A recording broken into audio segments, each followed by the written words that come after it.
Yes, family, greetings. Just analyzing the frequency taking place around the world right now in our community online. Just observing some of the things that is taking place. You know, some of the discussion, and I see that relationship is a big issue. I see that the political campaign in the U.S. are also these issues are also on people's mind, and I am concerned about how many people are in denial. How we can be in this time looking at somebody like Donald Trump or the Republican, the conservatives, them in America, and see how they think about African people and their attitude towards our people. And how can we even look to support these kind of people? It's beyond me. It's beyond me to try to make sense of how even a black man or a black woman can support these forces. These are the same forces that would enslave our ancestors at a drop of a heartbeat. They wouldn't think a second thought about enslaving and colonizing our people and exploiting and brutalizing our people. How can we, conscionably actually support people like this? How could we support these forces? It's as if we have been in a coma or amnesia or something like that. It's as if we don't know our history and know who these people are. It's like we have forgotten our history, forgotten where we have been going through in the last 500 years in the system. And somehow we've been lulled into this false sense of security, false sense that we are a part of the system, that the system is here to take care of us. This system don't care nothing about us. The ruling class in America, in Europe, they do not care about African people.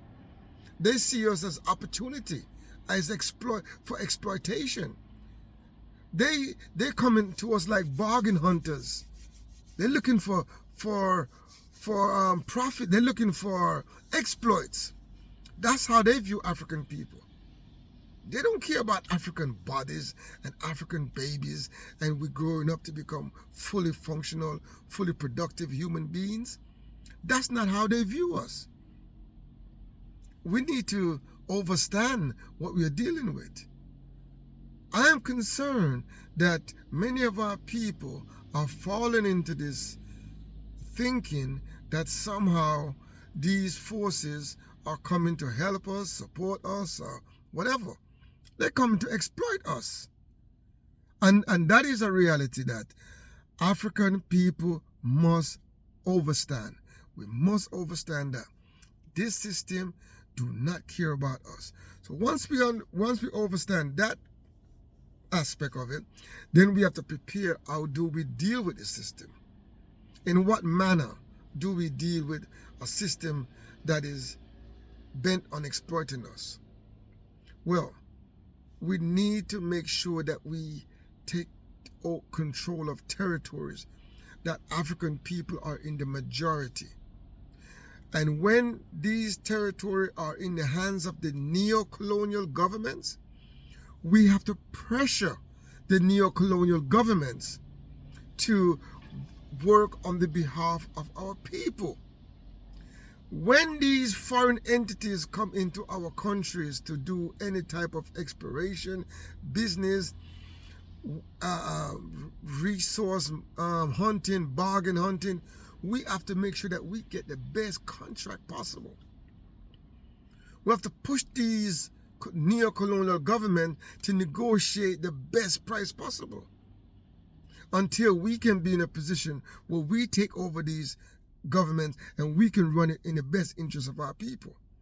Until then, we have to use the methods and the processes and the system available for us to be able to pressure the neo-colonial governments. whether it be through media, whether it be through protests, whether it be through voting, whatever method it takes, we have to pressure them, to lobbying them, to make sure that we have oversight, make sure we keep an eye on what these contracts are, and make sure that we're getting the best deal for our people. No matter who they are, whether they're Chinese, whether they're Europeans, whether they are Americans, we need to make sure that we get the best deal out of the contract. That we are not just outrightly exploited and we're going to take 10 generations to recover. No. We have to pressure them to get the best deal for our people. That is what we have to do. Or else we are going to be in serious trouble with these people. You know what I'm saying? We'll just become pawns in their game of exploitation. So, that's, one thing. But now we need to talk about power. What is real power? What is power? Because no matter what we are talking about and what we are trying to achieve as a people, as a Pan-African liberation struggle, ultimately it's about power. Who have the power and how it's going to be used. That is essential for us to understand. Political power is the most powerful power that we have available. I hear people talk about economic power, but economic power cannot insulate you or protect you ultimately from political power. A law can be passed overnight to wipe out all your power, wipe out all your wealth, and throw you in a dungeon somewhere, and you're done. So ultimately, political power is linked to military power. This is where military power and law enforcement power come into play. When the political power is in place, you control the military power and the law enforcement power and all the agencies of government. And you can use that to shape the society, to govern the society, to regulate the society. You can regulate the economy with political power. You can regulate social norms with political power. So ultimately, the goal of any movement is to get power. The Pan-African liberation movement is about getting power. The capitalists, the ruling class, they're about maintaining that power that they have gotten. And they've been able to insulate themselves with the amount of wealth that they have achieved and the amount of political power that they have gained. So they seem to have the place under lock and key right now. You don't see it. But we have another power that is a part of the equation. And that is the people's power.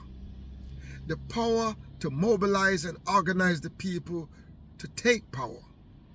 That is an unknown factor in terms of how it can be done, how it can be mobilized, and how it can be utilized. A mass movement can have a significant amount of power that can bring about significant amount of changes. And I think, and I believe, and I'm confident that the Pan-African reparation liberation struggle have such potential, because our people needs to be convinced, need to be mobilized, educated, Africated, to get stimulated to understand that we have been robbed and bamboozled. That the wealth that we've been accumulating in the last 500 years have gone on to the ruling class, to a small section of the society. The statistics I'm reading right now is that even in America, which is a big, fabulous, rich country, between 70 to 80% of the population is living from paycheck to paycheck. That means if they lose their job, there could be significant economic and social consequences. That's millions and millions of people are living from paycheck to paycheck after 500 years of exploitation and domination. That should not be the case. No way.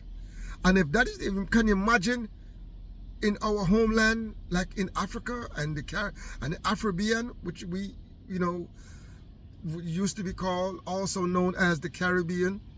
We are reclaiming, renaming that land, that area, that territory, that region as the Afrobean. Okay?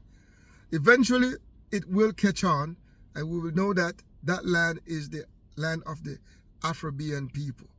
We're not cannibal. We're not, carrot. And we give respect to those people that was there before we arrive, and we honor them, and we will always try to find a place to honor their memories. But the reality is that we have de facto now the majority, and we are now in control of those lands. And we'll do everything we can to preserve and revive those people as much as we can. But the Afrobean, we are in control of those territories, and we need to govern them in our best interests. And ultimately, the Pan-African reparation liberation struggle is the greatest, the biggest, the largest mass movement of this time. And it's only a matter of time before our people wake up to realize that reparation is due to our people. And we can only implement true, genuine reparation when we are in control, when we have the power to secure and to take and to implement reparation.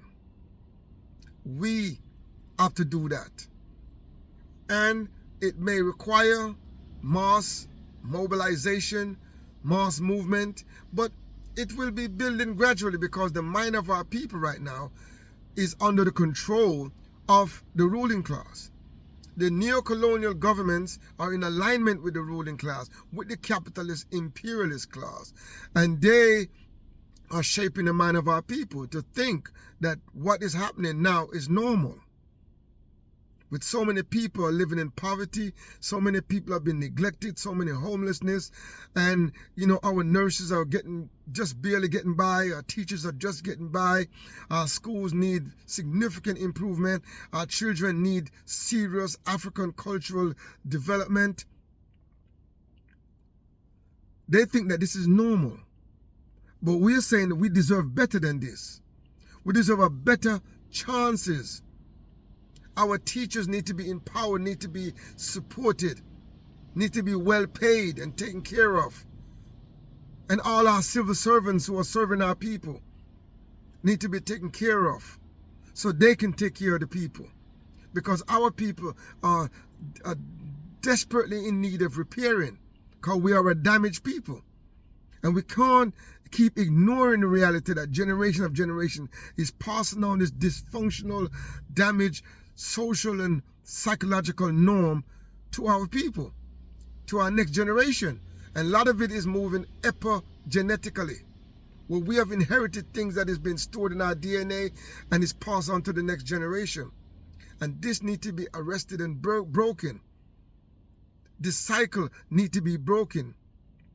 And the repairing movement, the reparation movement, have the potential to give us the opportunity to break this intergenerational damage that is started from in our enslavement on the concentration camp them across the Afrobean, across America, Central and South America.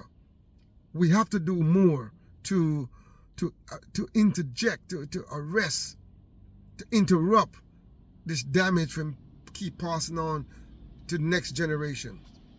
It is a big issue that's been ignored by the neo-colonial government.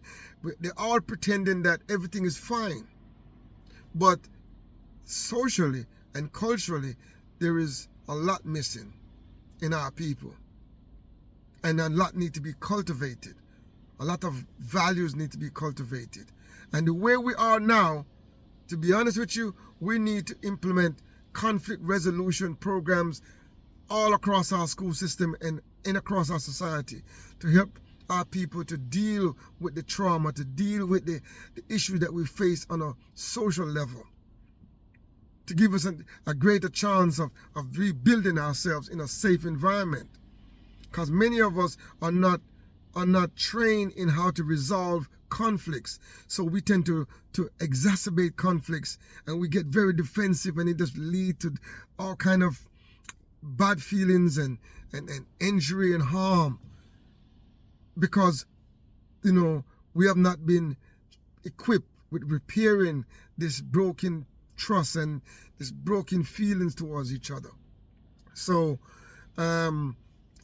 it's a lot of things that need to be done, but the most important thing that will bring about the kind of changes that we want is power, political power.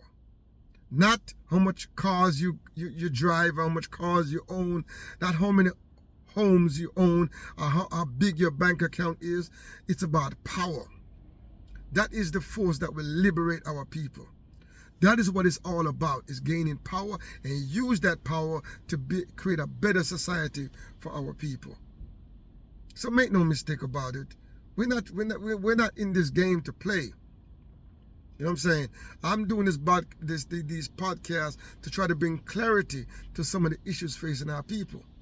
And in this time where the political environment, and you hear these speeches being made by all these politicians, and they're promising you everything, without power they can't implement nothing. With power, it can be very dangerous and lethal to us, especially as African people.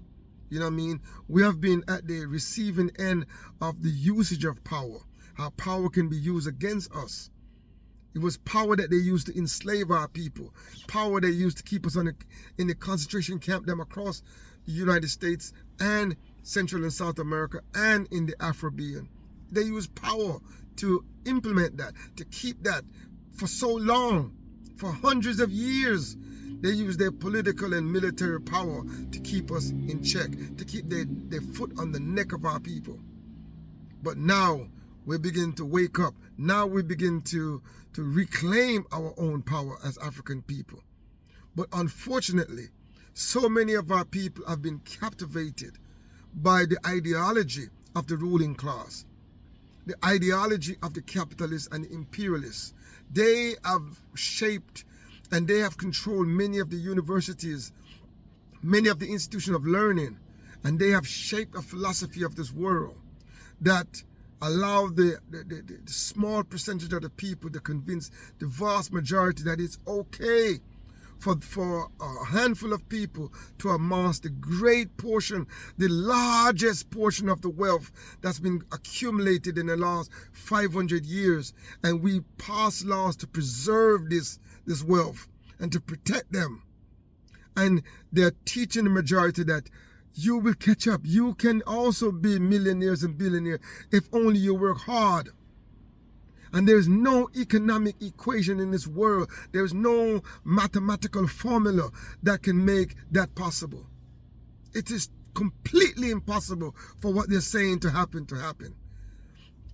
Everyone that's becoming a millionaire now is outliers. They are the exception to the rules. The vast majority of the people have to work for paycheck to feed and house and clothes and take care of themselves and their family. And that's how it's going to be for a while, until power is changed into the hands of the working class, into the people, where we can now develop a society where we cannot have any billionaires as long as people are homeless. We cannot have any billionaires as long as there's people that's hungry in this world. We cannot have that. It's not fair. The wealth must be used to develop the people. Everyone can enjoy this life. We have technology. We have the resources to make this world a better place for everybody. And that is the thing that we have to understand. We cannot let these politicians and these defenders of capitalism to teach us otherwise, that somehow they are entitled to reap the vast majority of the wealth that's been accumulating.